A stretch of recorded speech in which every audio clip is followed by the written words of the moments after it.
Evening all, it's Monday night and welcome to the Tilton Talk Show. I'm Paul Hipkiss and tonight I'm joined by Mr. Was in a robe, then wasn't in a robe, and now he's back in a robe, Mark Adams. Good evening everybody.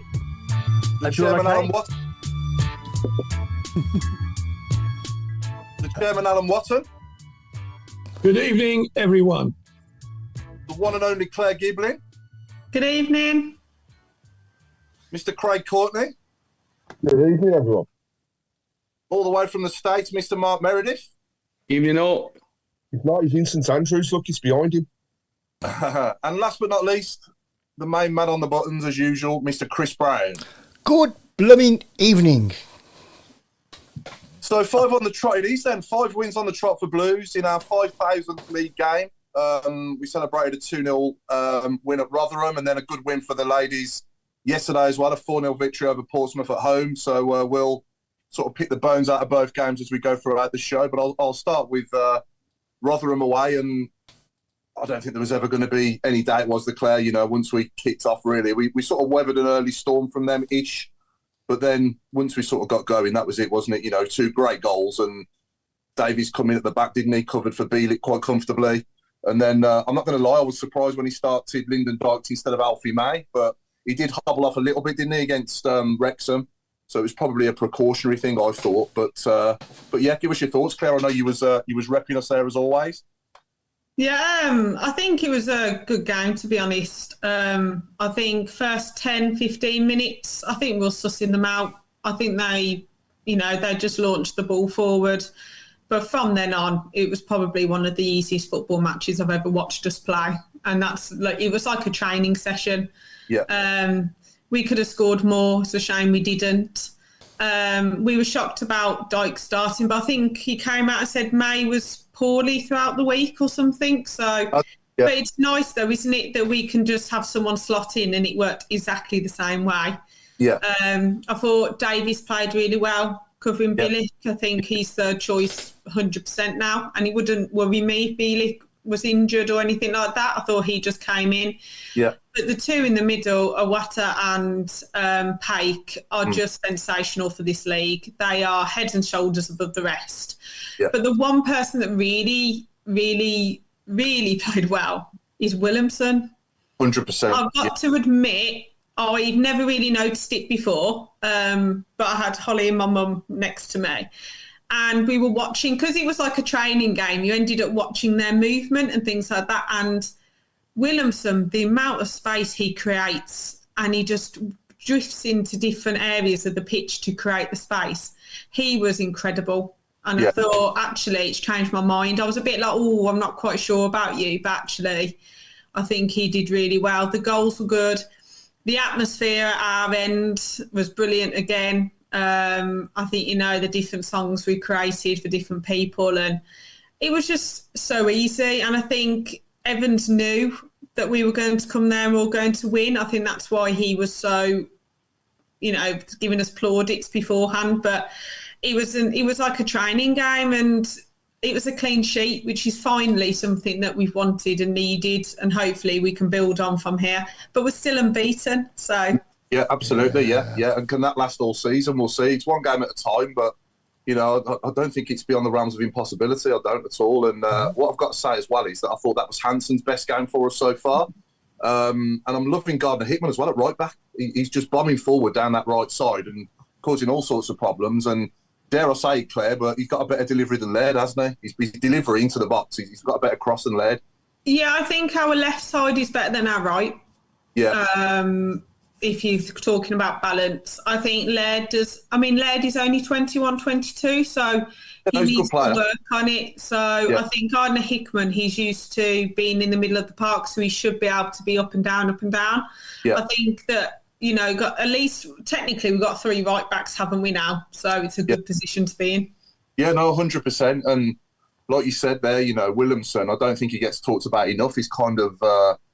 goes under the radar a bit, doesn't he, so far this season? But I just love watching him play. In every game I've seen him, I just think he's been great for us, And but at the top of the show anyway, that was our 5,000th league game on Saturday. And I want to ask everyone, in your lifetimes, and I'll ask the panel here and everyone watching, what are your top 3 league games, home or away. You can be home or away. What are your top 3 Blues league games in your lifetime so far?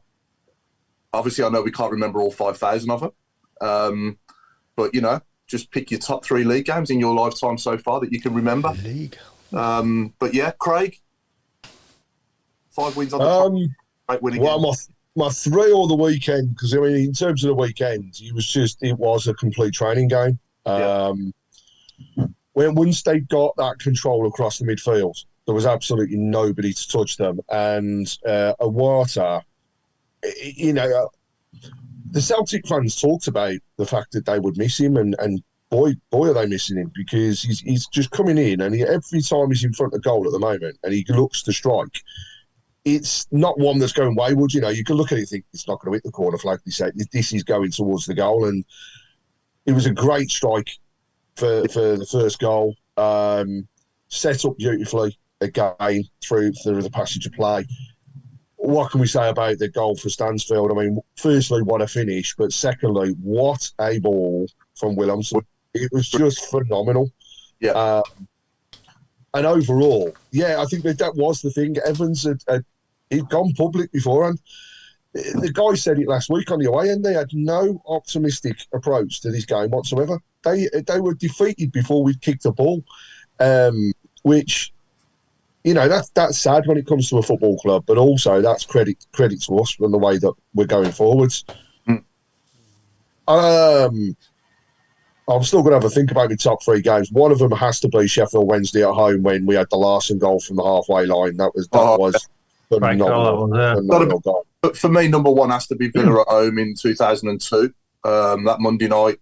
It's got to be Monday night. Oh, yeah. The other one I put in there, actually, my 3rd, which was a true game of grit and determination from us, was when we beat Chelsea 1-0. And nothing was getting through the defence or the goalkeeper that day. That was just true Birmingham City. And the other thing, we haven't seen the best of this team that we've got. And each week we are getting better. Each week the confidence is growing. But we still have not seen the best, because we actually did take foot off the pedal a little bit in the second half. Quite deservedly. There was no point in going out and running yourself ragged when we were in such control. Got 5 games in and we're still looking at stats over 65% in terms of possession as well. It's absolutely ridiculous. Yeah. Peterborough, I believe less than 350 tickets left now for the Peterborough game.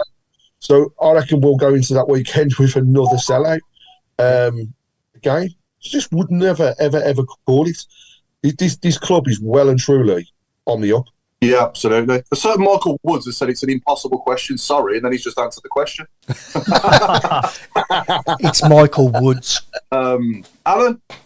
Yeah. I'll tell you what. How many 5,000 games can you remember, mate? Oh, games I remember. Well, my first one, Blues 3, West Brom 1. First home game of the season, midweek. And the previous 3 home games against the Albion, we'd lost 7-1, 6-3, and 7-1, 6-0, and 5-3.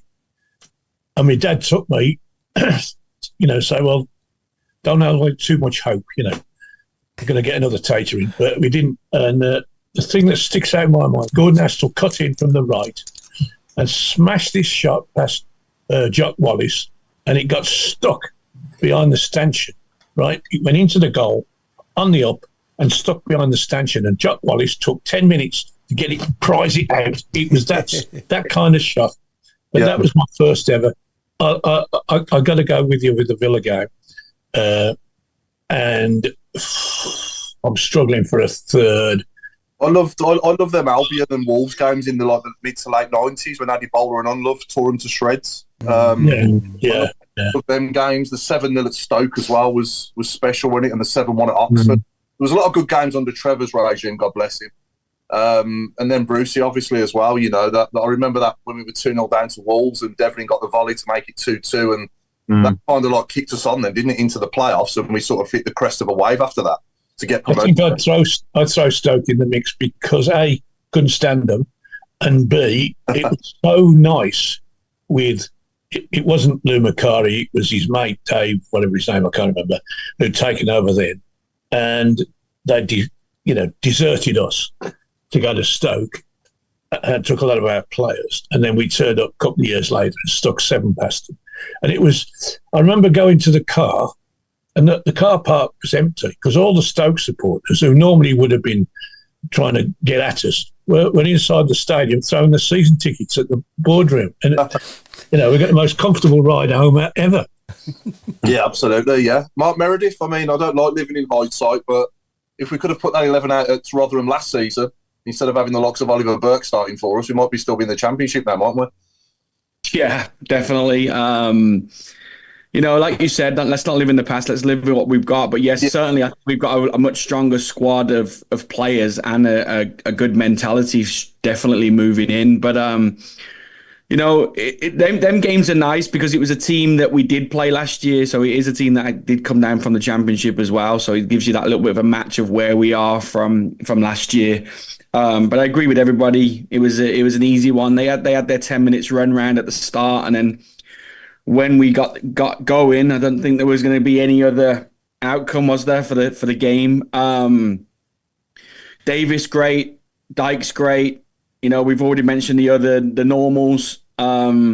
We talked about it last week. It's a headache for Davis because there's so many players now that can play, and it's a good one to have, but it's also, on a coach's point of view, a tough one as well because he's got to try to manage the he's got to manage the team as much as he can and make sure that he keeps the players aren't playing, keeps them going, keeps them in the same light as everybody else. And I think he will. I think he can manage that. But the fact that you can bring Bellick back in next week, you got Owatu and Pate now, and then you've got obviously Leonard on the bench, who for me didn't put a foot wrong when he was in the team. No, he's good player. Anderson's there. You're now talking about Buchanan and Sanderson coming back into that mix as well. It's scary to think of the depth that we have, and I agree with Craig. We haven't seen the best of us yet. Gradually getting better each week, and I'm not worried that if one player has to miss out, even just for a rest or illness, like Alfie did on Saturday, then pretty much I thought, Dyke was a great replacement, especially against someone as physical as Rotherham are as their centre-backs. I think, he bullied them around a little bit, and it gave that space more for Jay and for Williamson to play off him. And so yeah, very pleased again. Like to throw in the 2-0 home win against Brentford in the 95 season. I think we talked about it last week, but that basically got us back up that year with Barry Fry, and that night was in front of the Tilton was unreal. It was 3 days after the cup final win as well, so everyone was on a hype. So yeah, remember it well. Yeah. And Mark Adams, obviously first clean sheet of the season as well. He's only going to build more defensively, and that did Peacock Farrell the world of good as well. Did need to get a clean sheet, and I think as well as time goes on as well, we're just going to take more of these chances as well and win like 3, 4, 5, even 6, 7 eventually as we start to get better every week. Yeah, I mean, we said this last week. We are going to. So Chris took a really sharp intake of breath when you mentioned 6 there, Paul. Yeah, did you? I know our female members of the audience are probably quivering. Oh God, yeah. And some of the men. Yeah, not gonna lie. You throw me off balance now. Anyway, so yeah, back to the game. I mean, we said last week we're going to absolutely demolish someone at some point. Oh, it was threatening to be like that on Saturday. And it's like every Monday now. It's just positive every week. I can't see us losing many games. If we keep up this sort of average, we're going to lose very few games. I know Craig said about the stats earlier. I mean, I think I read earlier we had one of the best possession rates in European football at the minute. Yeah, we're even beating the likes of Liverpool and Man City. But like I say, I mean, you drop a player. I think Mark said it a minute ago. You don't notice.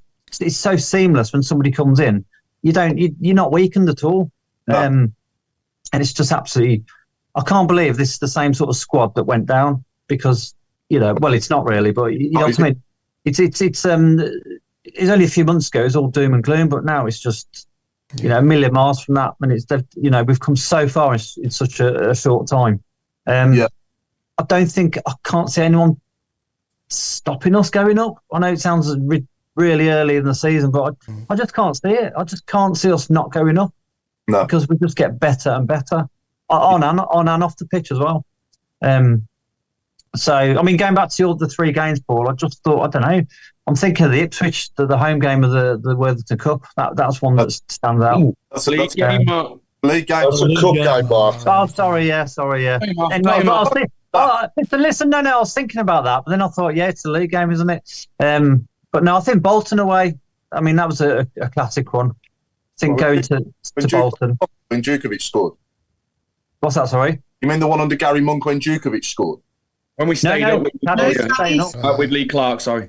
I'm just testing him. no, sorry.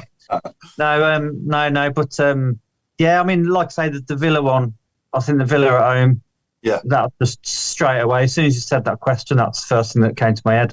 I loved our first Premier League win as well at home, against Leeds. The Leeds one, yeah. When Damien Johnson scored, and I ended up actually flying out to IB for the very next day and arrived in my blue shirt and got thrown in the pool by a load of Leeds fans as well at the hotel straight away. So I hadn't even emptied my luggage. Good times. But yeah, the last 2 minutes at Villa Park as well when we drew 2-2. That was I was at that one. Yeah, that was a classic. So I just remember, the thing that sticks out with that one is that coming out after their place, and loads of them were sort of smashing bottles on the ground, saying, will we ever beat them? And it's just like, I just try not to laugh. Yeah. Just, classic. There's loads. They'll all come back to you as we go. But, I mean, you could say Blackpool on New Year's Day as well, when we all New Year's Eve. Oh, the 7-1. I remember loving that game as well. And Millwall 6-0. Yeah. 6-0 away, when King got a hat-trick, didn't he? Marlon King. Yeah. And the other one was a few seasons ago, the Swansea, when Trusty scored. Yeah. And, late. I mean, that was, I literally felt like we were going to run on. Yeah. There's some great games that have been mentioned on the shout box. So you just covered one of them, Stern John, in that last minute at Vile Park. Birmingham versus Southampton, where Dougarry had his masterclass. That was from Graham Haynes. Yeah, great shout out. Yeah. We've mentioned the 7-0 at Stoke. Mike said he's never seen red snow before, but actually it was the tickets being thrown on the pitch. Then there's Blues versus Fulham. It's from Chris Rowe. This is Bertie Old decked Haynes and Cook got sent off. That's Chairman, I was there. Too far for me as well. I remember The best right hand and the best nut that I've ever seen. Yeah. He was a classic. Chris, I'm going to ask you a question now, mate. Okay. In all your life so far as a Blues fan, have you ever felt like this before? Because I know I haven't as a 45-year-old. But has it ever felt like this? I felt this good before, even despite relegation. I suppose there's a lot more because of social media. It's a lot different, isn't it? So, But I mean, to me, the 70s were my, late 70s, early 80s were my time. That was a fun time. Plus the Barry Fry era. But no, it's a great time to be a Blues fan. I think people will disagree with that. I'm just talking for what they've done in such a short space of time. Yeah, off the field and now on the field.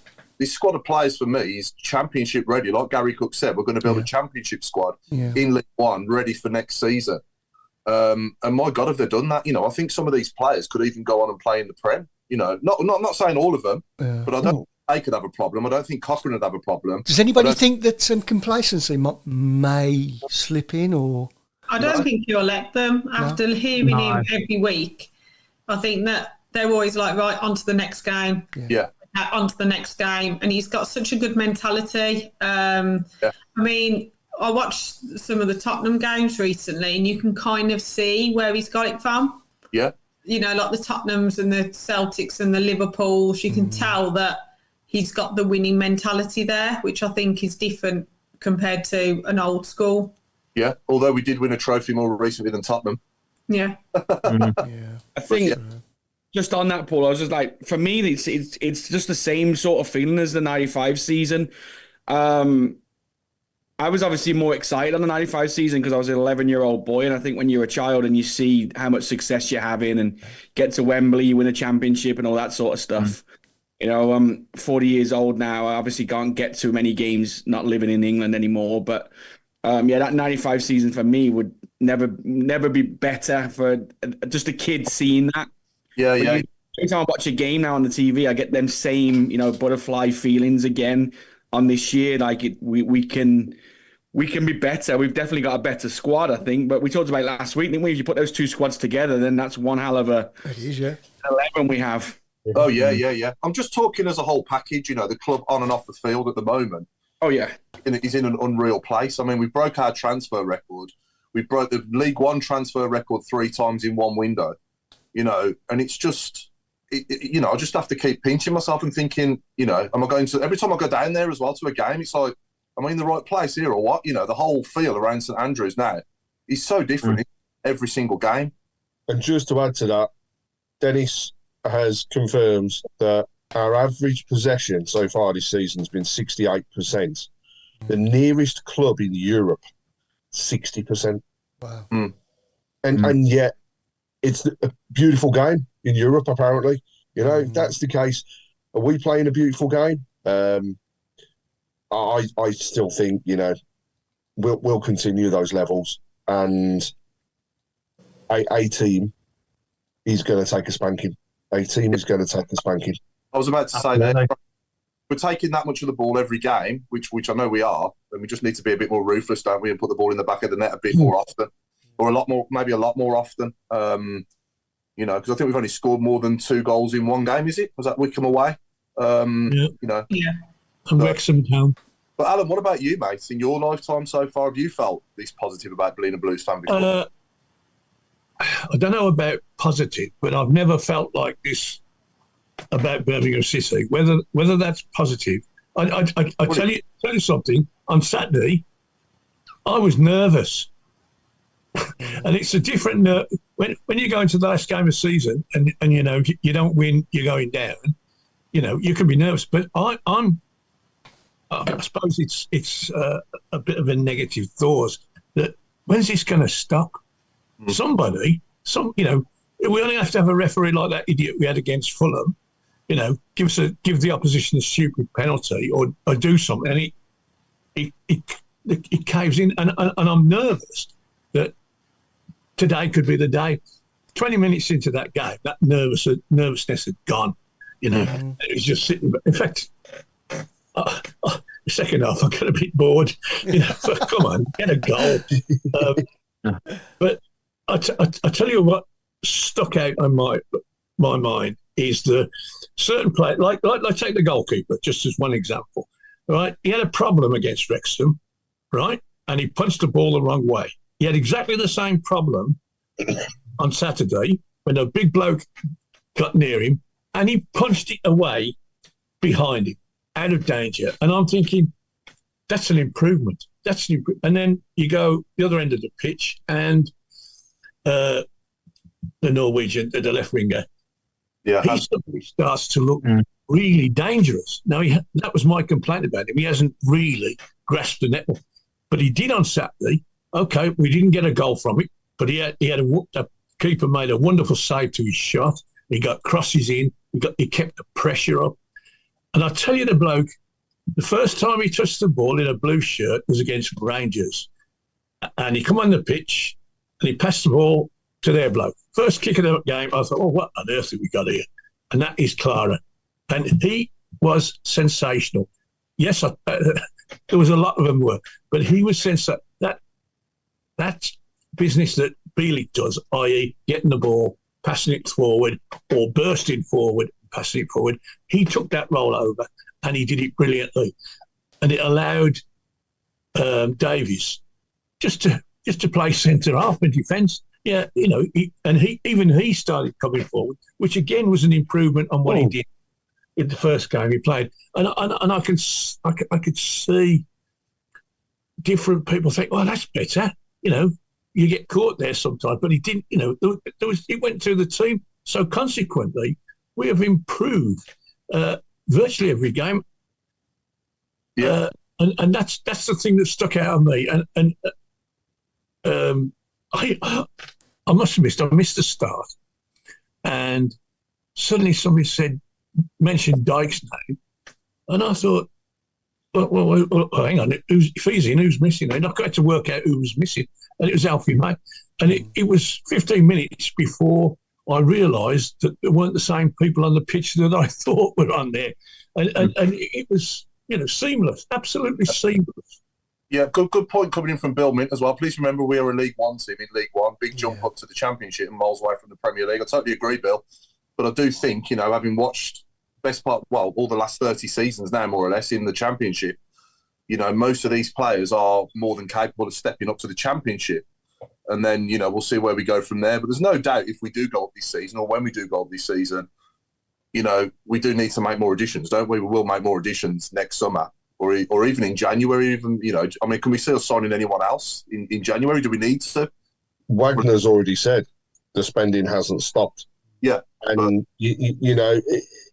people keep on saying that there's these big.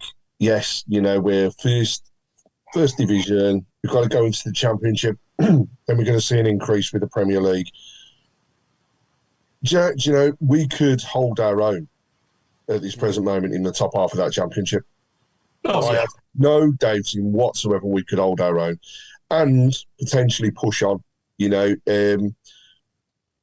What I've seen of the Championship so far this season is that we don't actually have teams like you normally have that have been absolutely standouts. But actually, they're pretty equal. It's pretty even. If we can do, a season, build on this, get yourself promoted, keep the nucleus of that team together, and then add a few additions next season, I might be jumping well ahead here, but there's no reason we couldn't do what Ipswich did. Yeah, no, I might be asking a stupid question now, but probably won't be the first time. But last season, I asked everyone, what's your relegation radar, on a scale of 1 to 10? So what's our promotion radar now from what we've seen so far this season in the first 6 games? What's your promotion radar? I'll start with 9.5. I'm always going to leave that 0.5, but that's mine, 9.5. Mark Meredith. I'm going to go 8 and an 8.5. Not that I don't think we will, but I'm still very, I've seen Blue so much. So yeah, I'm going to go 8.5, but I think there's still a lot of improvement there to still go on what we've got already. And that's the thing, we've all seen Blue so much, but this just feels so much different to me. This is not Blues of old or typical Blues. All that mindset for me is gone. It just feels totally different. It's like a completely different club altogether. But Claire? I would probably say 9 to 9.5. I still think we could go unbeaten. Yeah, so do I. And the amount of people that have gone, I'll buy you a ticket if we go unbeaten. So my away game's sorted for next year. Yeah. But I think with what you said earlier, it's about the philosophy of the club. It's about the ethos of the club.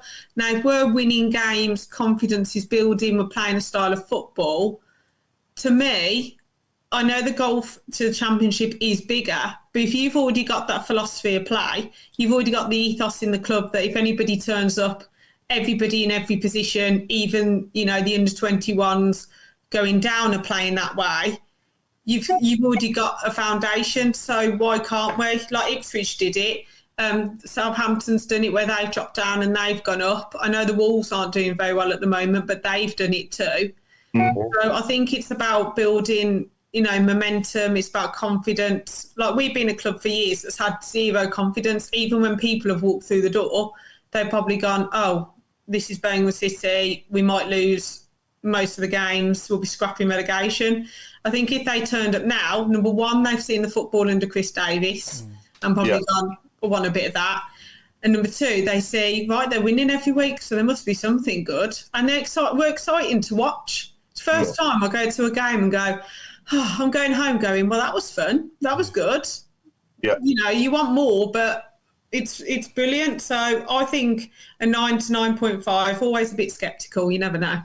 Oh, yeah, you've always got to leave that room, haven't you? But yeah, Robe? I'd say a solid 9. I'm convinced we'll go up. It's just, what order? Yeah. I don't even think we'll be outside the top two. I mean, I know it's real. We've said it before. It's stupidly early, but I just can't. I'm just so confident now. I think we'll be top two, no problem. I think we're going to lose eventually. I think we'll lose, but I'm not too sure. And, see, John Bullingham is exactly where I'm at with it. He's put 10 and he's put it's the new Blues, and that's how I feel at the moment as well. The new mentality, yeah. I mean, also, what we haven't mentioned as well, I mean, I know we're getting on the pitch, but the manager's profile's going up as well. Yeah. And if, a year or two like this, and he'll be on the radar of a lot of teams, big teams. He's already had a big team. He's already had a big team. Yeah, he's at the biggest of the lot, so he doesn't need to move, does he? But yeah, I mean, fair play to him. Yes, he's been backed and he's had money and all the rest of it, but he's proven what a good job he can do. When you got someone like Postecoglou singing your praises, you're onto a winner. Yeah, definitely. Great. Well, if you base it on the game so far, you've got to say a 10, haven't you? But that's the way it is at the moment. I mean, overall, 9 to 9.5. But I just think it's the winning mentality, but it's the whole club inside and out has changed. So, let's not knock ourselves as fans. Let's be honest, we have changed. We have changed massively. We've come back in our droves. We are backing that team. So it's the whole thing. The whole thing together is where, and fundamentally, it's what's making Birmingham, I take the pun, but rise again. That's what it's to do with. We're almost going back to where we were, to the roots, and saying what made Birmingham Birmingham. And that was a hard-working team that had a never-say-die attitude, that always pushed to their absolute extreme, gave everything, sweat, blood, tears on the pitch. And not just that, fans giving their utmost as well. And that's what we have back. We have our club. That's the way I see it at the moment. And yeah, if we don't win this league, then I think a lot of people will be disappointed. Yeah. But what I want to see is I just want to see us continue to grow. And then when it comes to the end of the season, if we're celebrating a promotion like we all want it to be, and guess what, we're celebrating being champions, that promotion is going to be immense. Yeah. But go back to the words of Gary Cook at the end of last season and at the Players' Awards, when he turned around and he said, the rebuilding of this club will be bigger than the downfall that we've taken. Yeah. You can't agree with that at the moment. No, definitely. Yeah. Alan, your radar on promotion, mate? I'm going to go 8.75 because we did draw the game, and that's not acceptable anymore. But yes, it's as I said, it's a different feeling. I mean, all last season, you go and you think, oh, guys, we've got to win today, please. And then even when you do, you're thinking, well, we've got to win the next one, and so on. This is a much different feeling, and I really, I started doing sums already. Well, at our current rate, we'll have 112 points at the finish. So if we lose lose 3 games and draw 3, that's the 100. Now, do you see us losing 3 games and drawing 3? No. And you look at our nearest challengers, which is Wrexham at the moment. They scraped a win against Crawley on Saturday. We were top of the league for most of Saturday afternoon, and then they go and nick a goal at the end. Now, if we play Crawley very soon, and we don't till Christmas and Easter, if we beat Crawley 2-1, we won't be going, oh, great, that's another 3 points. What the hell's going on? Can you see the difference? And it's just a different mentality, and it's so. instead of turning up to a match and being nervous and staying nervous till the whistle goes, as I said, 15 minutes into the game, I'm sitting there smoking a cigar. I think this is all over. This is a non-event. Yeah. And I respected Rotherham. I know they haven't done very well to start with, but I remember what happened there last year. They've spent money. They've bought people who we might have wanted, like their centre forward, and they were just obliterated. Yeah. No, definitely. Yeah, I certainly haven't been this excited about going down there for a long time. And on a match day now, you just wake up with a completely different feel. It's almost like a buzz now. You're like, I can't wait to get down there today. And, even for me, obviously, I know not everyone's a fan, but for me, the DJs made a big difference on match days. I really think that, that really does lift the atmosphere in the ground. And not just in the ground, the DJs outside the stadium as well. The whole place is just buzzing, isn't it? And it's ran live from 1 p.m, which is unbelievable, really. But Chris, what's your promotion radar? Can I be the first person to say that? Can I be the first person to say give it a 10? Yeah. Yeah, I'm quite confident. I can't see us losing. I know it's early. It's early days, but no, I can't see it. I can't see us not being promoted this season. No, maybe 5 teams we've beaten. Yeah. Are better than the 5 teams that Wrexham had beat. Yeah. Now you look at probably the poorest who we played was Leyton Orient. They were bottom at the time, but since we played them, they've won a couple of games, and now they're out of the relegation zone. And who did they beat us? 4-1.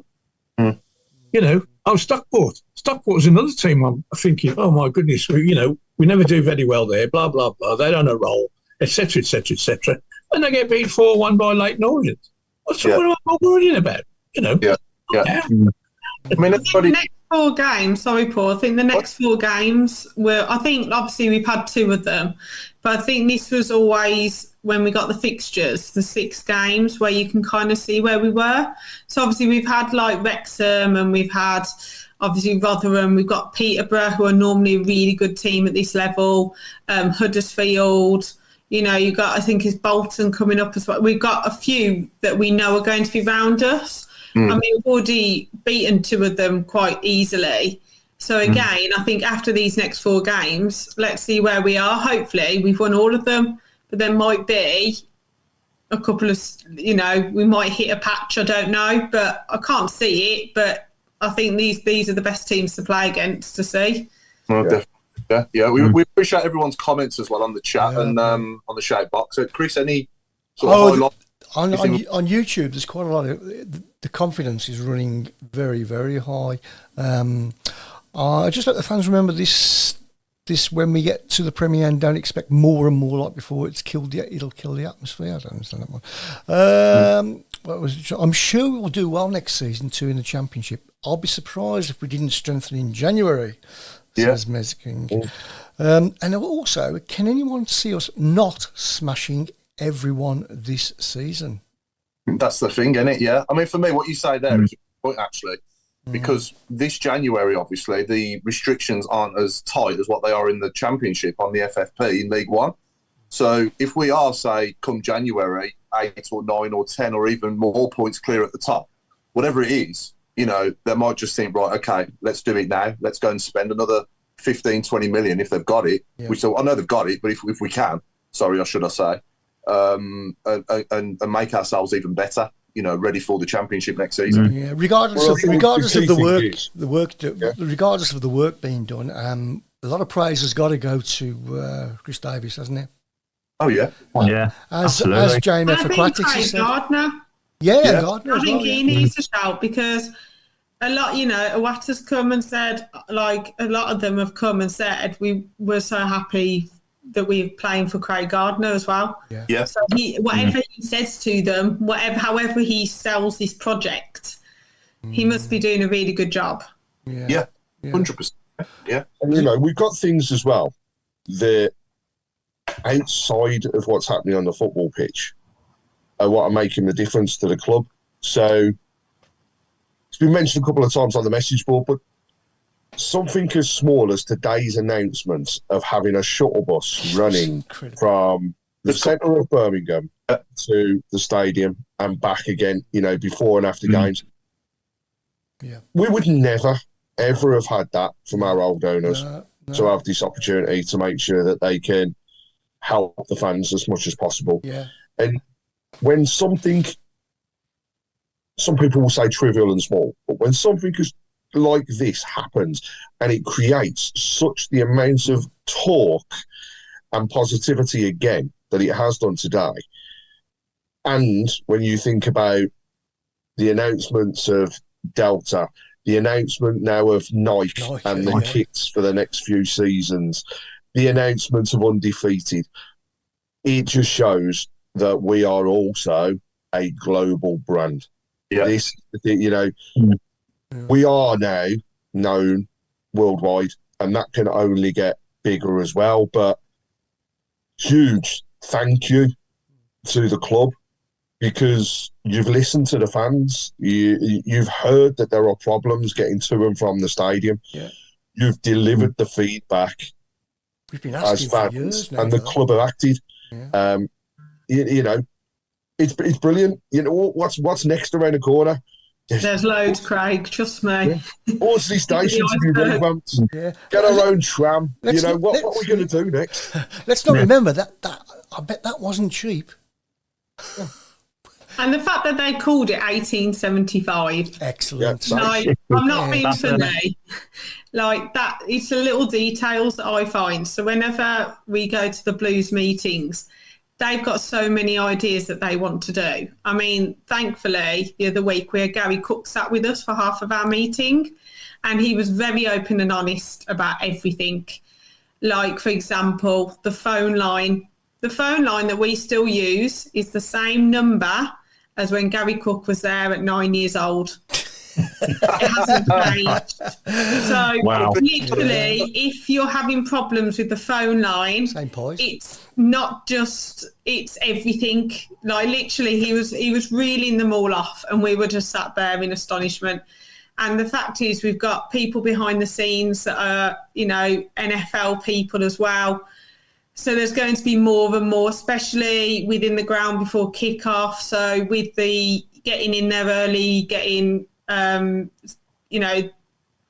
free shirts and things like that, there's more of that to come. So just be aware that the amount of things on their way is going to be brilliant. And some of the, the third kit's on its way. Yeah. I have no idea what it looks like, but let's hope. I've requested like a blackout one or something like that. And all of the kit, like next year's kit's already been designed because it's 150 years. So it's just going to be outstanding, I think. But like you said, Craig, they've listened. They listen to everything. They listen to our meetings. They listen to the OSC. They watch us on here. They're listening because they want the best experience for us, because we're going to spend more money and we're going to end up with more fans, and it's just going to get bigger. No, I know money talks, and obviously, we have got our diehards, haven't we? Our diehard fans that go home and away, or to every home game, or whatever.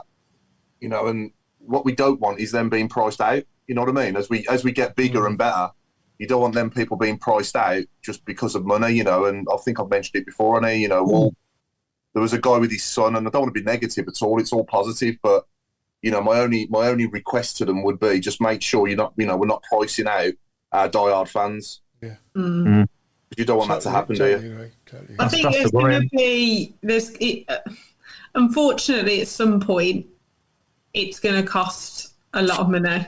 Yeah. I'm hoping they hold off.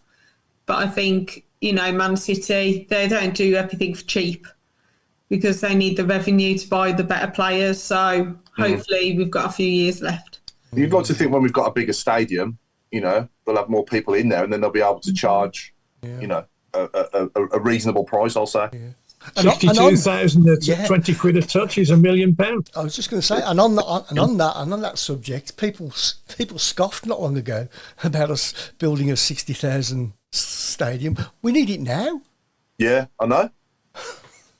It's mad, isn't it? The fact that we're doing resale, the fact we're doing resale at every game so far tells you that demand at the moment. He's just outstripping what we actually have available, and it's awesome. From anybody that's looking at it from a business model is thinking, wow, this is big, because things have changed inside the stadium. So we've spoke about some of the things that we've introduced and stuff, but things like catering, right? The difference of going to those catering kiosks now, just since the beginning of the season, is massive. Not only are you getting served quicker, but actually the standard of the food and the service you're getting is 1,000 times better. You go to the ground, you're going inside the ground, you're going nice and early, you end up with your happy hour. So people are not only getting that, but it's additional revenue inside the ground. It's, yes, I do feel for some of the local businesses, the pubs and the restaurants, etc., that used to have those fans going, but they'll get it back over time, because what's going to start happening is people are then going to can't get a ticket. I'll tell you what, we'll go to a pub, we'll watch it there instead. Yeah. So they're going to get it's going to turn around. But the key thing is it's across the board, because we've mentioned an awful lot about the men's game here, right? Segue into the ladies' game. We've invested heavily in the ladies' game as well. The weekend, fantastic 4-0 result against a Portsmouth side that, yes, I think they're finding it hard to find their footing in the league. But we started off very similar to the men's. We struggled with them to start off with, but then eventually found out how to break them down. Fantastic first goal from Libby Smith, to her pinpoint turn in the area and then into the bottom corner was brilliant. And then get to the second half, we bring on Gwem, or Lee Gwem Min for full name. And what a difference she made. It's like one of the first touches of the ball. It was just, I'm going for the ball. I'm not going to miss out on this. And she literally, the player bounced off her because she was going to win it no matter what, and then scored a fantastic header. And her second goal, composure on the edge of the box was phenomenal. And then we end it with big Louise Quinn at the far post. And what we've got there is then a growing attendance at St Andrews for those games. 1,300 or just over 1,300 this time around, up on the last game. But it's a different clientele. This is families. This is about the whole family experience. Claire mentioned off air that the school had some tickets and that people went for the first time. Where me and Liv were sitting, we had a family that was sitting next to us that were going to their first game. As they left the ground, the question immediately to the mum was, when can we come again? Which is exactly what we need, because we need to continue to build that fan base across the ladies' game, because they're on the up as well. Both teams sitting second in the league, only off the top by goal difference for the men, and then I think it's a point for the ladies. But it makes no difference because they've got that winning mentality as well. Amy has turned around the football. It's great to watch. It's attacking football. When we look at our player of the season from 2 seasons ago, was phenomenal in the league, Jade Pennock, she's now out on loan because she cannot make the first team. We've also had Charlie Devlin leave in this window to go up to Rangers on loan because she cannot get in the team. And there are people fighting now for their positions in the ladies. So the investment the club have made into that side of it is also huge, on and again, off the field. So we just want that to continue to build. Stephen's blog, it'll be out shortly, and it covers off everything. This weekend was especially nice because not only did we get that 4-0 result, but it was about celebrating the life of Maddie Cusack, who was a Birmingham player who sadly, through illness took her own life last year. And that is something that we remembered before the game, and it was a nice way to celebrate that life that she had and that time she spent at the club as well. And And I'd love nothing more than to have a full St Andrews, which, I'll be realistic. I don't think it would happen with our current fan base, because we have people who enjoy the game, people who have got no interest in the ladies' game, people who would just go, no chance, never get catching me down there. But what was nice to see was some new faces and the old faces. Those diehard ladies fans haven't disappeared. The likes of Barry, who runs the ladies OSC, he's going absolutely nowhere, but he is doing so much to help promote the club. Lee, Garrison Coffer, he is down there, still sponsoring players, still helping, the players at the training ground and before games and after games. It still continues to grow, and we're going to get more of an audience. We mentioned 1,300 there in the ground. There were up to 1,600 watching it online. So I know some of that will have been Portsmouth fans, but it'd be interesting to know from the club, what was that breakdown? How did it figure out, and what can we do? And now, in fact, as you know, I go to the games, but I'd love to hear from people as to what would encourage you to go to St Andrews to watch a ladies' game. What do you think it is that stops you at this present moment? Is it transport? Is it the fact that there's a cost to get in? Because this is the other thing to bear in mind. The average attendance last season, just over 800. We did have it as high as 3.5, just shy of 4,000, in fact, for one of the games. Yeah. Right? That was free. That was free for every season ticket holder. Last year, 13,500 season ticket holders. This year, 18,500. If they made it a free game, would you go? And, again, please let me know, what can we put to the club to help get more people down to the ladies' game? It might be an idea, Craig. I know we've kind of said it before. If you had either the ladies' game before or after, it's a shame that I think so. You can't. Do you mean like have it like even if it's just random games or big games? Because I know that I struggled to go. I enjoyed watching it yesterday on YouTube. I didn't, I had the Forest game on, I had the Blues game on, and I was quite content. But because I'd been to Rotherham the day before, I think it's harder, especially for away fans, to keep going there and back because, like my Sunday's free. But I think if you had a couple of games after or before, I think more people would go, especially if you did like happy hour or, if you're in there early. Do you know what I mean? Is it not the pitch, though, that would suffer? I know, but they play on it like... That's true. I think, the pitch is brand new. It's got more plastic than it probably has grass. Yeah, Bill Mintz just said the same thing as well. Do we have any women's fans that don't go to the men's game, though? That's the thing. Yeah. You probably do, in all honesty. When I look at the people that do go to the games, it is like I say, it's more family orientated. There is a different atmosphere. You're not getting the singing and keep right on. You hear the kids are getting involved, and they're the ones that are loving it. But just one person turning around and going, "Love that, I want to come back." Yeah, that's £2 into the bank next time around, and those £2 soon mounts up. Yeah. And Alan Miller's mentioned. I was just going to say that one. Yeah. Mentioned that. Yeah. There was a lot play on social media earlier this week in regards to Solihull Moors and Solihull Moors ladies. Firstly, yes, everybody wants every team to be on an even keel.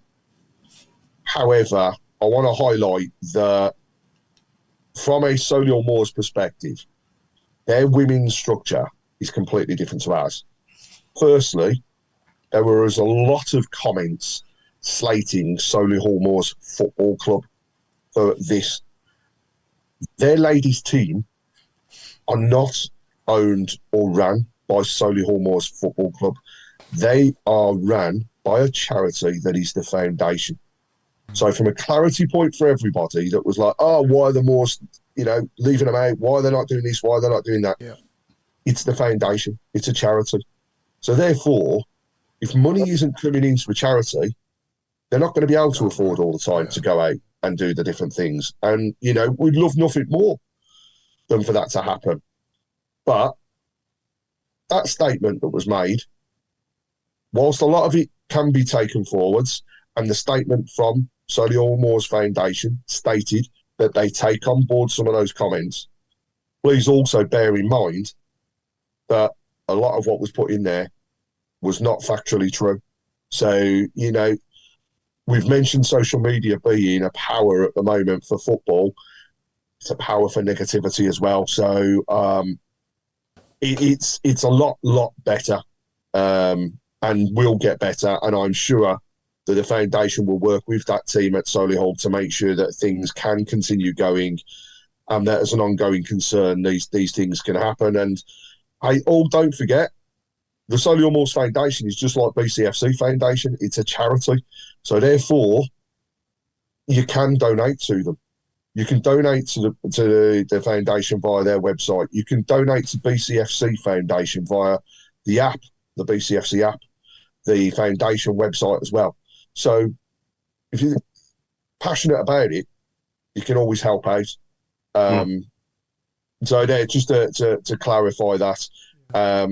And yes, as Alan's mentioned, yes, Moores didn't say that in the article. It wasn't. The article that was released was by some players, and it's got to be factually correct. Yeah, people were very quick. Some groups were very quick to jump on that as well, which was I mean, as well as the men's and women's teams as well. Obviously, we have the academy as well, and I think it's only a matter of time before we become a Grade 1 category A academy again. But on that subject, I just want to wish Liam Daish all the best for the future. That kind of something that happened last week that to me was a bit of a shock, to be honest. I think having Daish around, knowing captain the club last time we were in this division to the title, and what's everyone's thoughts on Daish moving on and obviously going into pastures new? And has anyone taken his role at all? Bit of a shock to me. Yeah, I don't know what it's. It's dispensing to someone like that. Obviously, a good reason for it, but yeah, it'd be interesting where Daishy pops up next. To be honest, if he does pop up in the game, perhaps he's had enough. I don't know. He's not going to be able to work long. We have signed a lot of coaching staff, haven't we? Yeah. And I remember thinking, well, what are all these people going to do? We've got Daisy looking after the academy. What's the name? The guy who's in charge of the 21's been there forever. What are they going to do with all these new people? And they all got fancy names, and this director of that and director of this and all the rest of it. It's a bit like when Hope, what's the name, came through the door. Came through the door. What's she going to do that the manager can't do? And eventually the manager had to go, and a new manager came in, and they've now formed an alliance to run the women's team. And I don't know, they're doing a very good job at the moment. But, sometimes these things are, the writing's on the wall. You think, well, why do they need that person, Yeah, no, definitely. Just on that, I don't think that's, that doesn't surprise me one bit. I've obviously been in academy football myself and around coaching for a while, but as soon as a new coach comes in, even at first team level, there's always that talk of, bringing his own backroom staff in from assistant managers all the way down to academy level. So it's not a shock that old people move on, despite, Daishi being pretty much of a legend at Blues for us. I think it's just it's one of those things that happen in the game, and totally, Davis is starting to bring in people that he's probably had relationship with in the past, and building his own system so that we do have the academy playing on the same level as the first team in regards to the his methodology of what he wants to do and that sort of thing. Yeah, now talking of Blues legends, we're also joined on the shout box by Simon Andrews, our coach driver. Yes. And he's just basically explaining there that Hope Powell is the Craig Gardner of women's football, and that's exactly what she is. Yeah. Oh, right. Yeah. So yeah, but yeah. Any other thoughts of these league games that I mentioned earlier in the show? Wow. Are you on about games that we've actually been to, Paul, or just in general? Whatever. preferably ones you've been to, isn't it? I would say. I was at the Albion when we won 4-2 with Louis scoring from the halfway line. Was you? That was a good one. Yeah, the 4-2. Yeah. I just thought it would be a good thing to discuss, being our 5,000th league game on Saturday. Yeah. West Ham away as well in our first Premier League win when Stern Johnson. That was a good one. That was a good one to have for sure. It's that sort of question where you think, oh yeah, there's that game, and then a few minutes later you think, oh no, what about that game? You know, we'll be there at midnight, won't we? Doing it, you know. I won't be able to sleep tonight now. Cheers, Paul. I'd just like to point out that I've seen over half of those. I think Liverpool in the Premier League as well, first season. When Clinton. Yeah. Clinton got one, and two. Clinton got two. He got two headers, didn't he? Two headers. Stephen Clemens got a header, didn't he? Yeah. Oh, that was at St Andrews. Clemens' header when we drew at Amp. Morrison scored two of there, didn't he? Yeah, but Morrison scored in the 2-0 at the Blues as well. Yeah. Morrison. Oh, Liverpool versus Birmingham, late 70s. Oh. Yeah. And Chris, do we have a Who tonight as well? Oh, give me 10 minutes. I've got it, but I haven't got it lined up. Give me 10 minutes. I wonder if people can say what the worst games are, because I mean we probably had more. God. I think we're all gonna say the same one, Claire. To be honest, you know, like Bournemouth. Do you know what I mean? There's been some horrendous games. Bournemouth, but the one for me that beats Bournemouth has actually been mentioned by Pete Taylor as well, and that was Swindon. Glenn Hoddle was amazing that day. Glenn Hoddle came onto the pitch and he ran the show, destroyed us. Absolutely destroyed us. That's it. Does anyone remember the 0-0 at home to Charlton where we only had to win to get in the playoffs? We just couldn't score, could we? Their goalkeeper was just unbelievable that day. What was his name again now, their goalkeeper? Was it Illich? Something like that, wasn't it? Yeah. Actually, talking of games and playoffs, you know, I don't think you can beat the Watford. I know we lost on penalties, but the actual game against Watford was phenomenal. Yeah, definitely. Yeah, Simon Andrews, stop rubbing it in. That's a record that nobody else can beat apart from a player. I was at every away game during COVID. There's been some really, certainly more annoying games than probably happy ones, hasn't there, out of those 5,000, shall we say? Definitely. Yeah, when we lost to Blackpool. 6-0. I was halfway home after 4. We lost 5-1 away at the Vile as well, didn't we? That was the That was a horrible one for a couple of years. Do you remember the FA Cup one against Liverpool, the 7-0, the quarter final? League games. Come on, Mark. Sorry, I was going to talk about league games.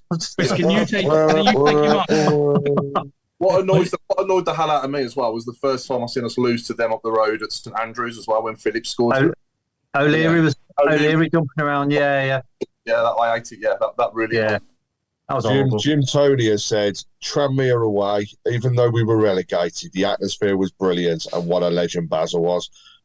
That is truly amazing. Yeah. We've got to say that. Oh no, ignore me. I was going to say a couple. We do. Anymore. Can remember a game when it was so bad. I think it was against Southampton, the first division game, and my dad was in hospital, and I was using his season ticket, and this game was so bad. I went to see him afterwards, and I threw the ticket on the bed, and I said, "For so and so sake, get better, and you go and watch it." One of the worst ones I remember, there's 2 of them away, which would always haunt me, was Hull away. Oh, yeah, I was at that one. Captain Doyle was the only person that came over to clap us. And it was Brentford away. It was one of the last games, and it was awful. I mean, Blues fans were arguing with each other, and somebody went to me, "You're a girl, you don't know what you're talking about." And then look where I am now. Yeah, you still don't know what you're talking about. We don't know what he's talking about yet. 5 years later, he's still trying to struggle. Now I'm still going. I'm still there. Do you mean? What about the? Do you remember the Barnsley one in the playoffs, the 4-0? Yeah, God, That was so flat. Oh. that's got to be up there. Who went to the second leg? We went at Oakwell. We won in Oakwell 2-1. We won 2-1. Well, yeah. Yeah, Rabbit scored, didn't he? Rabbit got a header, if I remember. Yeah. It's been easier thinking of the worst games than the best games. Oh, well. Flowing, isn't it? Who's ready for the who? Who's ready for the who? Go on and hit me. Okay, this is going to be very, very quick because I think now, thinking about it, it's probably easy. But who is this ex-guest? We were thinking, we're going to get low. Yeah, we picked him up. Oh, got that. Say that again, Chris. Say it again, Chris. It sounded like you. Hang on. That's easy. Well, they didn't get it. Here we go. We're near it. Shut up. Yeah, we picked up our pie packets. What about? I'm only doing it quick. I think I know who that is. Yeah, that's really easy. Let's see if any audience member will get it. I think I know who it is, yeah. I think. Last time I said this, though, and said who I thought You it was was. wrong. It was wrong. No, it's gone quiet on the shout box. Does his surname begin with a C? I'm not saying yes, and I'm not saying no. Okay. That's yes then. It was quicker the second time than the first time. Yeah. Nigel, man, you're wrong. Oh yeah. I think the accent's got to give it away, hasn't it, really? Yeah, I know who it is. Oh, no, Fraser's got it wrong as well. Let's see if anybody on YouTube has got close. Nope. Play it again, Chris. Once more. Okay, you'll get it now then. Here we go. Hello. Yeah, we picked up our pie packets. What about?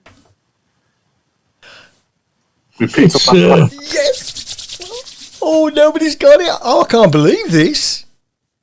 No, normally. He's a recent guest. Well, not recent. I think last year. PW is Blue on YouTube has gone for Robert Hopkins. Nope. No. No. I reckon it's Dennis Bohemia. No, you're in the right ballpark.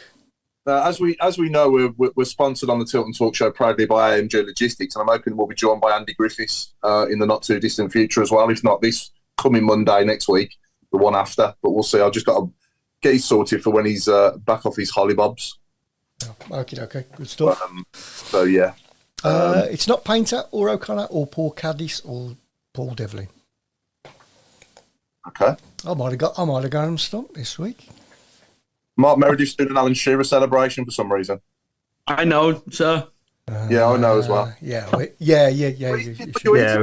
was going to say he's munching on. Well, I can't say tea, but it's got to be lunch. So he's munching on his lunch at the same time. Just like a little Smartie, isn't it? Smarties. Mm-hmm. Are they called Smarties in America? No, not them Smarties, like chocolate Smarties. Like these little. So I couldn't resist Smarties. That shouldn't be allowed. No, it's not Sadler. It's not Paul definitely Robinson. not Paul Robinson. Wrong accent. Robbo. Yeah. And it's not Mark Dennis. No. Oh, you've got him here, Chris. I can't believe no one's got it. If nobody's got it by say 10-2, I'm taking it as a victory. Okay. Okay. I know who it is. Yeah. I didn't know who it was before you. I must reiterate. I didn't know who it was before you. No. I'm not telling anybody this season who they are. So. Oh, and while we're on, can we have a man of the match for this week, please? For Saturday? Yeah, Saturday. My man of the match on Saturday was Williamson. Chris, we've got a winner. Williamson. We certainly have. It was Ian Clarkson. Well done, boy. Ian Clayton got that first, yeah. Ian Clayton said Ian Clarkson. Same initials. Well done. Is that the same bloke, is it? Is that who you thought? Is that who you thought it was? Himself. Is that who you thought it was, Paul and Mark? Yeah. Yes. Yeah. I'll take your word for it. We're going to say Check out the message board. I was first. Look it in the chat. My match on Saturday was Williamson. Okie dokie. Craig? I'd second that, Williamson. That's 2 votes. Claire? Yeah, I agree. Mark and Mark? I'll fourth that. Fourth. I'll go for that as well. Alan? What's after Clara. four? I'm just checking. Yeah, we got scores. We don't need your vote anyway. Now. We can't all agree, can we? That'll just be... I'll go for that as well. Well, can safely say then It's gotta be. this week's winner is man of the match is Williamson. Then there you go. That's just how much better. I think that you wouldn't argue if you said like any player from 4 or 5. You know, if you'd have said Pake, if you'd have said Iwati, if you'd have said Stansfield, if you'd have said Cochrane, if you'd have said Clara, Yeah. I wouldn't have argued with any of them. No. Couldn't argue that. Actually, people's thoughts on Clara and the captaincy, because I think he was absolutely superb and bossed it. Yeah, the man's he's just an absolute mountain, isn't he? You know, you could throw a slab in the air and he'd header it. His last name is his first name. He kept surprising me with the ball had dropped at his feet, and we have 3 blokes around him. You're thinking, put your boot through it, get rid of it. Then you bring it down, sidestep these 3 blokes, and make a nice little pass. And he kept doing that, and it was wonderful to watch. What a defender, what confidence. You get people, if the ball drops in your box, you get rid of it. But he didn't. He just says, thank you very much, and made a pass. I mean, usually players that are built like that, and he's a scary looking dude. And Jesus, look at the size of him and that. I wouldn't want to be running at him. I wouldn't fancy upsetting him either. You know what I mean? If he was in bed with my missus when I come home, I'd tuck him in. Does anybody think he looks like Jimmy Nail? Yeah, he does a little bit. Crocodile shoes. Yeah, he's a big old unit, and he's some player as well with the ball at his feet. He's normally one or the other, and it for them kind of players. They're good in the air and they're solid, but they're not really that good with the ball at their feet. But the guy's got everything. He's not slow either, is he? He can shift as well. No. Yeah. Daniel I was going to say as well, the fans on Saturday, whoever's coming up with these new songs, it's just brilliant. I think, I reckon if we take from the start of the season and we get to the end, we could make an album of new songs, but 20 million down the drain. That's all I can say. It was just brilliant. Whoever come up with it's been in my head all weekend, Craig. I'll get it out. I've been singing it. It doesn't disappear, does it? But you know what though? We've had so many dreary songs. Yeah. Like when we used to sing, like it wasn't even sing. It was like K-Pride. And it was just like and then whoever. Now we're actually making songs. I know that we use some of the songs from other people, but it's so refreshing because all of a sudden you're like, what's the song? Like we can hear it being sung. I want to know the words, and we just need to get them at home though, because I find that a lot of the songs are away, and then like Alfie May's got his own away song, but it's not at home yet. So we need to kind of. We need to hear the Willem Williamson song now, don't we? The This Girl version of Willem Williamson. Da, da, da, da, da, da. Willem Williamson. Da, da, da, da, da, da, da. Yeah. I prefer the Chipmunks version that we all heard the other day. That was much better. I thought that was a good rendition, to be fair. I don't know if I got red buzzard on X Factor there or what, but there you go. Gavin Burr, I totally agree with you, Gavin. The worst game ever has got to be any Steve Cottrell match. Yeah. That was the I most. went to a few of them. I don't like looking back now, but that was the most challenging time for me as a season ticket holder, going down when he was our manager. Yeah. It wasn't fun, was it? No. He wasn't fun. Well, he wasn't fun, no. No. Awful. Not at all. He's a guest next week, isn't he? I think he's moving to Coventry. Be better than you. Mark, we're getting rid of you and we're replacing him with Cottrell, so the viewing figures are going to go up. Steve Cottrell on his own. JMF Aquatics, Clara don't train with the squad. He goes in the woods to resell bears. But it just shows, though, I think we've got to do another shout out to like the scouting network because I've never known Blues to have such an array of talent from across the world. And I even think for like the women's as well, we've kind of hit over like Asia way, and we're kind of hitting like, the Sweden and Norway and Denmark, and we're going out a little bit instead of going for has-beens or Do you know what I mean? Like, who would have thought Clara would have turned up, and how good's he? Williamson, Hansen, like Iwata come in, Pike, for example. I mean, you got, you know, the bench is just brilliant. You see them coming off, and you're like, oh, who's coming on? Matt Hansen sorted, brilliant. Then you see, oh, Alfie May's just going to turn up and replace Stansfield. Like, we haven't had that array of talent to come in, and you think, right, so-and-so is getting suspended. Okay, we've got so he can come in, or okay, he's injured. Alfie May's poorly. Last season, if we had, you know, Alfie May say, and he was poorly, we would have been like, who are we going to have up front? We're not going to be able to win. All of a sudden, you know, Dykes comes in for him. So it's so nice to have a squad that actually can play. It's mad to think as well that only 6 weeks ago, we'd never heard of our new manager. We'd never heard of... Probably, out of these 17 players that we've signed, I think there was a good maybe 12 or 13 that I'd never heard of before. And I don't think I'm alone there either. You know, so... Is anybody willing to put their hand up and say about any player that we've signed, well, I don't think too much of him? Because I can't. No, everyone. They've all been spot on. Nailed on.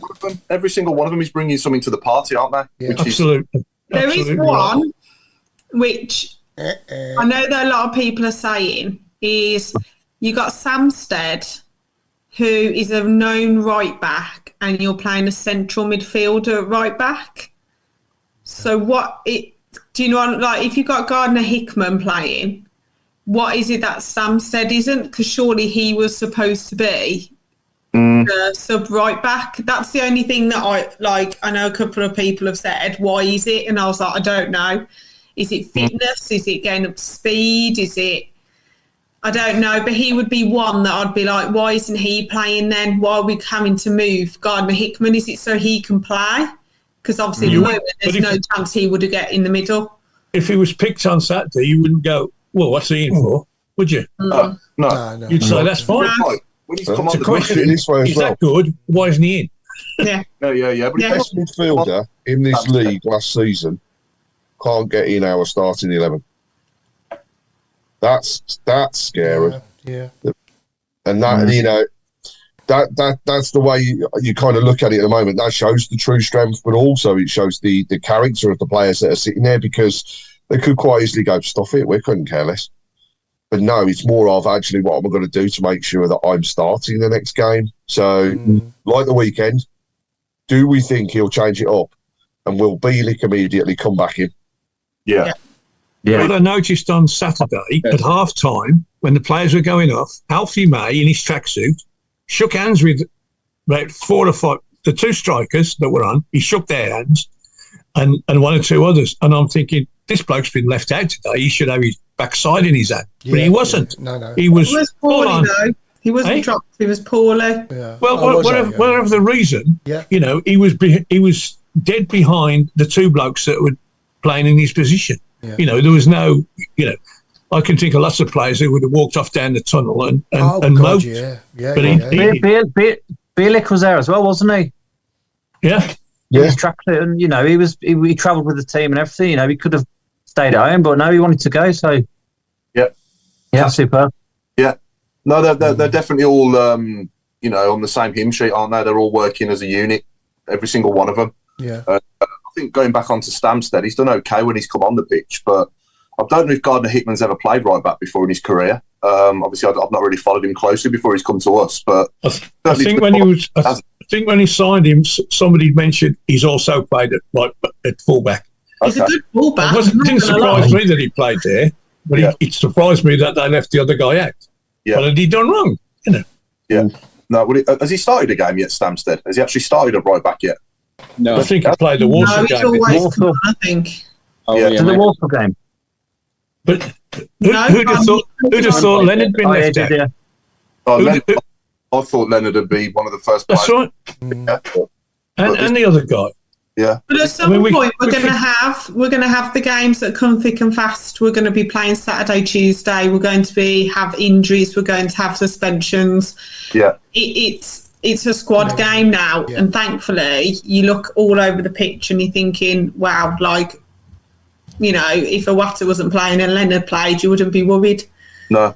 instead of bringing Lecco on, and you know what I mean, and Oliver Burke. I was waiting for that. Do you know what I mean? Now you've got other people that you go, oh, actually, they're all right. Yeah. All the shoe-ins from our team in the last couple of seasons, the likes of Sanderson, Buchanan. I mean, Buchanan's a quality player. I've always rated him since he's been here.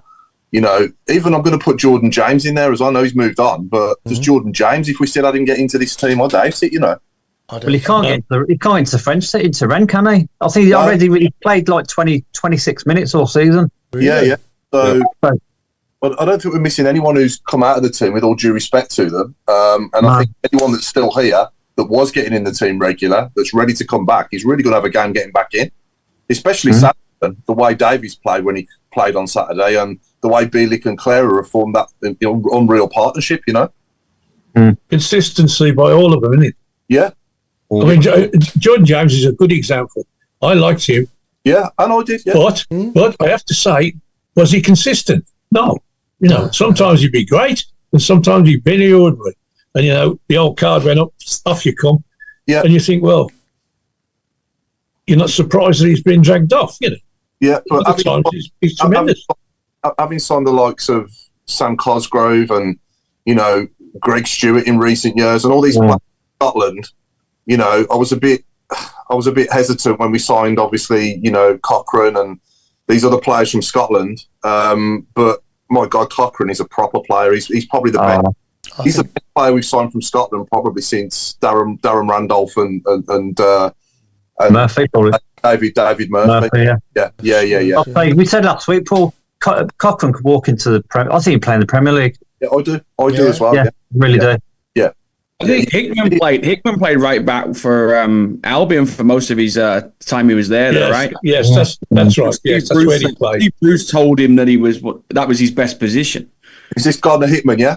Yeah, Gardner Hickman. Bruce said that was his best position when he was the manager at the Albion. He used to play there quite a lot for Albion, so it doesn't shock that he's put him there, to be honest. But he's very good there, isn't he? He's really good. He is. Yeah. Again, like Alan said, you can play both of them and you wouldn't be surprised, would you? You wouldn't say, oh, we shouldn't drop him or play him at the minute, even with Laird, all three of them. And that's the thing. Does Laird get his shirt straight back when he's available again? Because Gardner Hickman's doing really well there. Yeah.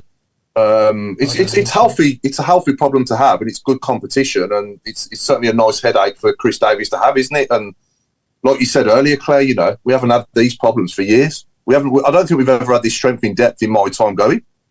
I think the thing is as well is I was absolutely distraught when we went down, but now best thing that's ever happened.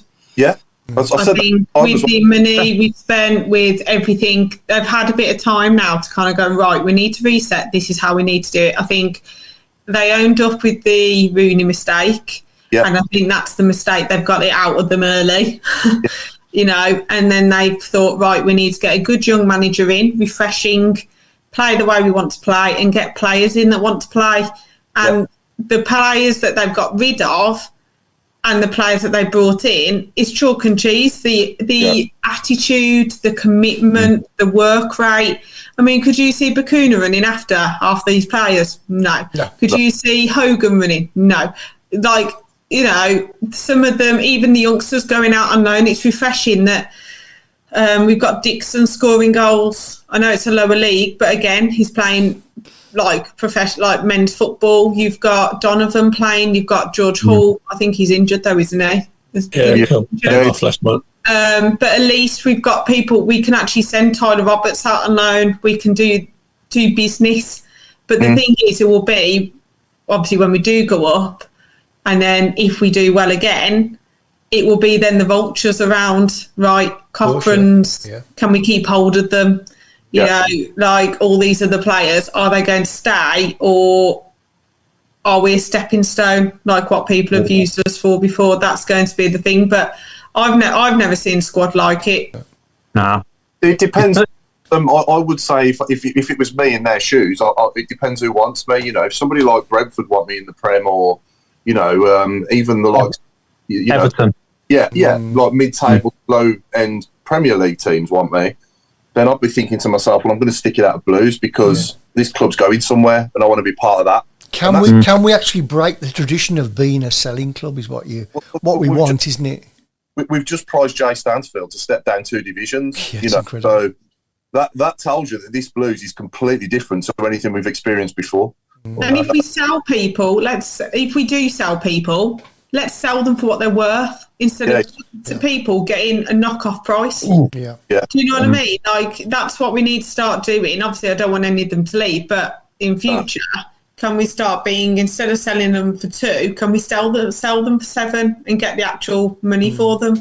Yeah, but for me, Alex Cochran and England are not blessed with loads of left backs to choose from. And I know I'm probably getting a bit ahead of myself there. He's only playing in League One, but if he continues to play like this in the Championship, and then, we did get to where we want to be in such a short space of time and did do in Ipswich and get promoted next season, then into the Prem, and then in the first sort of dozen games in the Prem, if he's our left back then and performing really well, then he'll be knocking on that door as well, because like I said, Luke Shaw by then will probably be 32, 33, and look, who else is there? Steve, would you just mention the main stand as well? It's another bit of work that's going on. So many changes with the main stand. You mean they're going to change the toilet rolls in the main stand? God. No, the problem is that the second tier, the main stand, is still a temporary tier. Since the 70s, so they've got to do something. It's true. Wow. I don't know how people sit in there, but fair play. If they just put another if they just put another tea bag in the urn, that'll be okay. Yeah. Actually, the weekend as well, we should all go into plans to the opening of the fan park next to the George. So another first for the club to release. It's just. Yeah, bring on even more happy times. I do worry about that, Craig. I do worry about that when it's absolutely, like it has been these last couple of days, absolutely battering it down outside. How are we going to, because we don't want the revenue to stop, do we? But how are they going to get around that? Well, the fan park round by the George is going to have a roof on it. It's going to have it's just being a specially made tarpaulin roof that will cover all of that section. Agree around the cop, and that has been mentioned, but I think it's worth noting. People are outside at the moment, but actually, the Globe and Ball, or Ball and Globe, whichever people decide to call it, that you can sit inside, and there's plenty of space inside there to shelter from things. I think we may see some sort of canopy, or hopefully we'll see some sort of canopy and stuff going on around there as well. And we got box to box. That place obviously is heaving. It's only going to get better. And actually, God, if the weather's really crap, go inside the stadium and get a pint for £4.50. You can't get that in a pub. So that's the next thing. The last twice I've gone to go in that box to box bar, they've actually put a ribbon across to stop people going in because it's that rammed. You can't literally breathe in there, but. Sorry, Claire, you've just answered that. But when do we get Wi-Fi? Yeah.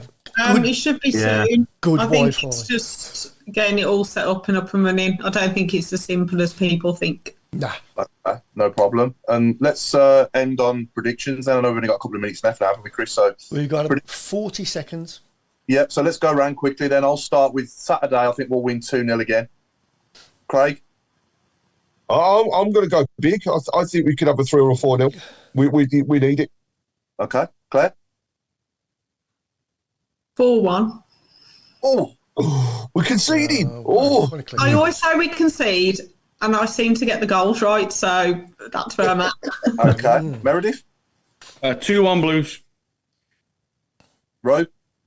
3-0 Blues. And the chairman? 0. How much? 3-0. 3-0. Okay. Yeah.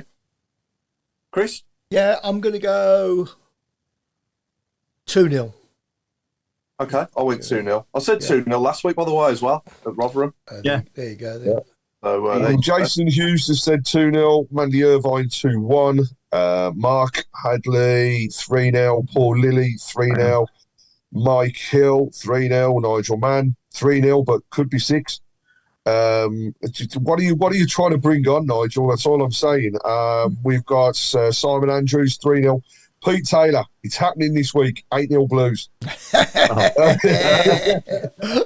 It's going to come in. Ray Cornish finally, he said, good night to all, another great night, and 2-0 to Blues.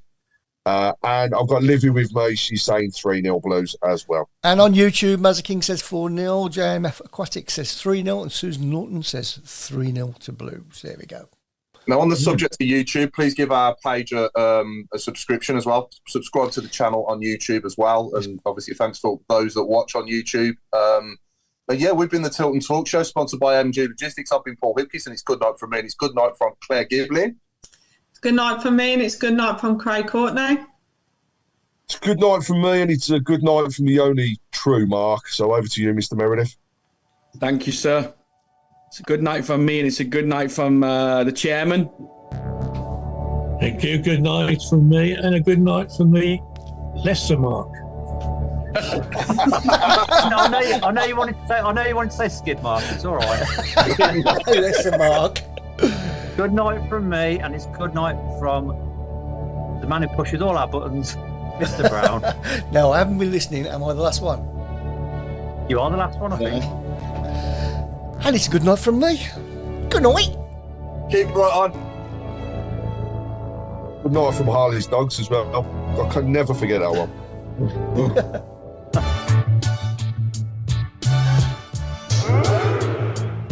I'll remember to say good night this week.